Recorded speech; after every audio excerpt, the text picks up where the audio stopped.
along Silver Railz. I think what I'll do is try to explain my layout and how it works.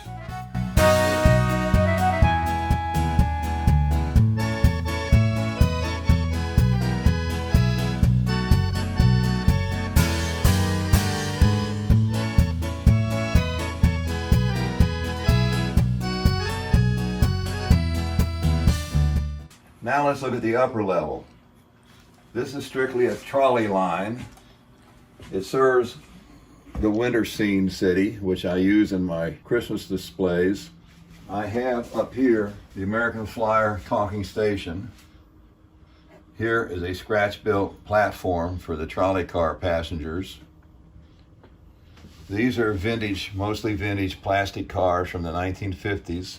This is a newsstand. I think Plasticville or Marx made that.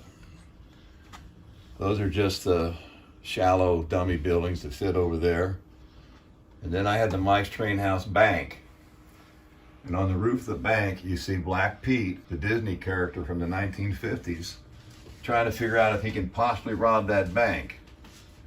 And down in front of the bank, you see Uncle Scrooge happily carrying his money bag out of the bank. That bank is where Uncle Scrooge keeps his money. I have an ice skating rink here. I found this broken Plasticville pond, and it didn't matter that it was broken. I patched it and painted it with snow and ice and, weathered it looking. I also weathered these telephone poles and painted these things, the insulators and all that stuff. And I was able to hang these little lights here that light up. I'll show you that. So they light up. We have the moon up here, some vintage Christmas decorations, whatever I thought would go up here. I tried to find people that looked like they would fit in with a winter scene. We have the big bonfire scene over here. We have the carolers in front of the nativity scene. Whoops, I just knocked down one of the carolers. Now I knocked the other one down. Trying to move the tree out of the way because it was blocking the view. They don't have a very big base on them. And I have that glitter down there. So they're not standing on a flat surface, but they'll stand. I'll put this tree over here to keep it out of my way. Here's the nativity scene, the bonfire, and people standing around celebrating that time of year. People on the benches relaxing. Okay, so the trolley goes back and forth up here.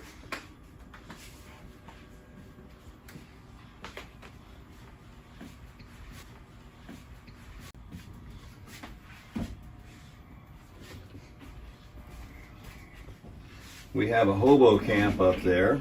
The beat up water tower was built by Lionel, and that's where the hobos are hanging out. I paint these old Marx trees. They don't take up much space because they're flat. That's why I like them.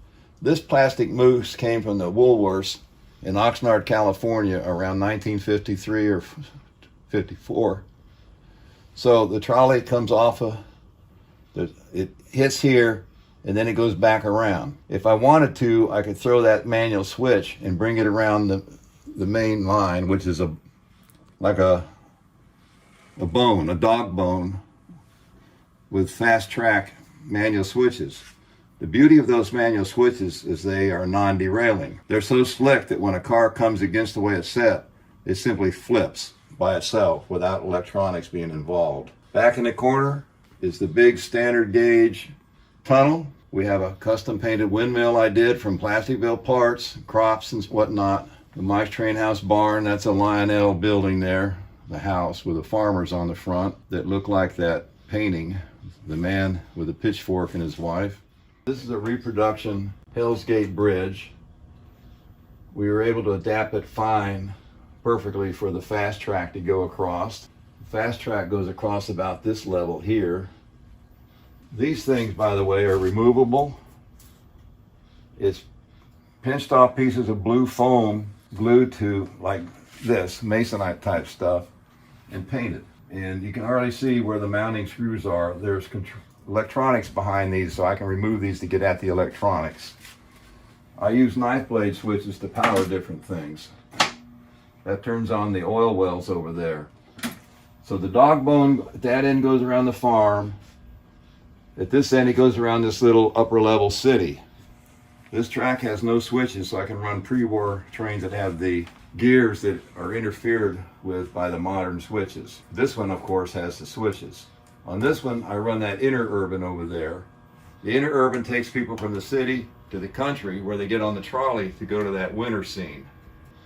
On this track here, we see a pre-war locomotive pulling pre-war illuminated passenger cars. I'm bringing out the New York Central beer train. I did a video featuring this train on the town football team out of beer. You might want to look at that video just in front of it. Whoops. Uh-oh.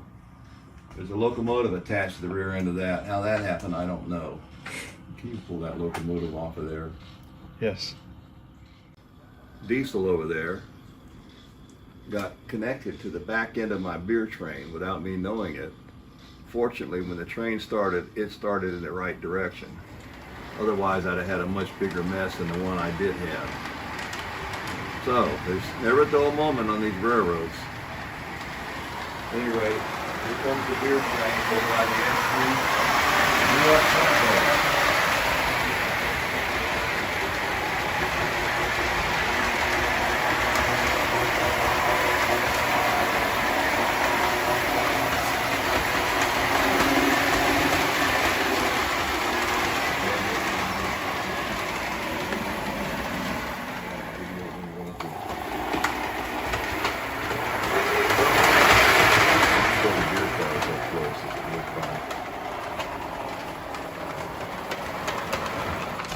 Back it up, I think it was some.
Now, us old timers in the train collecting hobby, we said you should put the powered unit backwards and the dummy unit up front.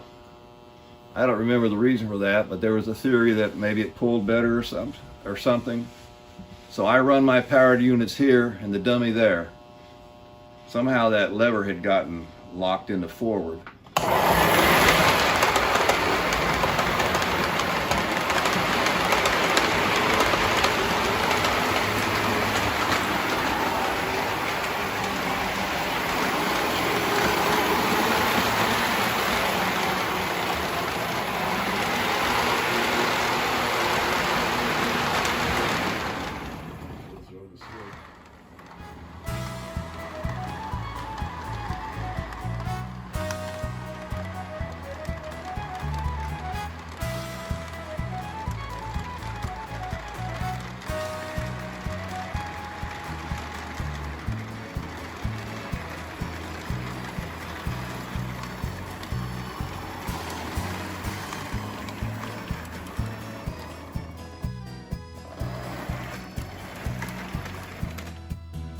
We had a derailment.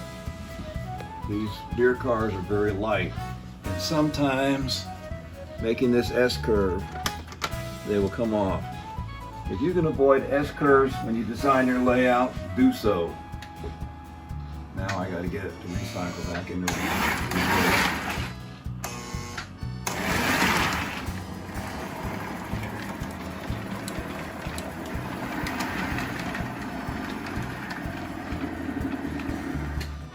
Well folks, that concludes part 2 of this video. Stay tuned for part 3.